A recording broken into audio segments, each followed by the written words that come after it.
এখন যা বলবো আপনারা হয়তো আপনাদের অনেকেরই মন ভেঙে যাবে। আমি আসলে নির্বাচনটা করব না, আমি মনোনয়ন কিনবো না। এইটা আসলে আমি আপনাদের কাছে ক্ষমা প্রার্থী, এবং আমি জানি কি রকমের কষ্ট, এবং আপনারা যারা সাংবাদিক ভাই বোনেরা বা বসে আছেন, আপনাদের জন্য একটা স্বপ্নের জায়গা ছিল, একটা আশার জায়গা ছিল, সেটা আশা ব্যাহত হচ্ছে। এটা আমি জানি, এটা আমার জন্য সিদ্ধান্ত নেওয়া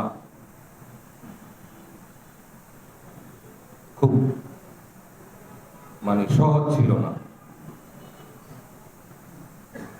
ব্যক্তিগত কারণ এবং কিছু পারিপার্শ্বিক অবস্থা আমাকে এই কঠিন সিদ্ধান্ত নিতে হলো। আমি আবারও আপনাদের এই শহর বন্দরবাসীর কাছে ক্ষমা চেয়ে নিচ্ছি, আমাকে ক্ষমা করে দিয়ে।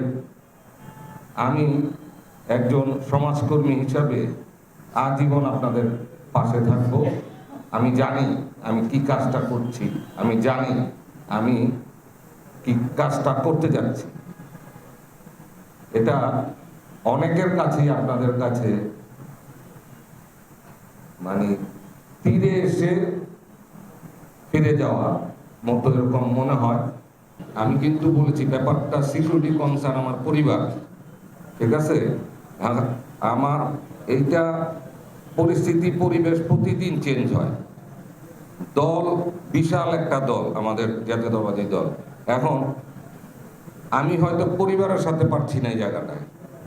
যেই জিনিসটা আমি বলতে চাই যে যেই পরিস্থিতি দিয়ে আমরা বিভিন্ন সময়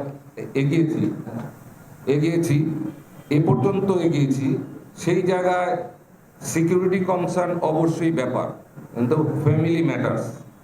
যারাই এই পাতে নমিনেশন পাবেন তাদের সাথে ইনশাল্লাহ আমাদের নেতা কর্মীদের নিয়ে একসাথে কাজ করব। জাতীয়তাবাদী দলের হয়ে কোনো ধরনের বৈরিতা থাকবে না, আমরা সবাই একযোগে কাজ করব।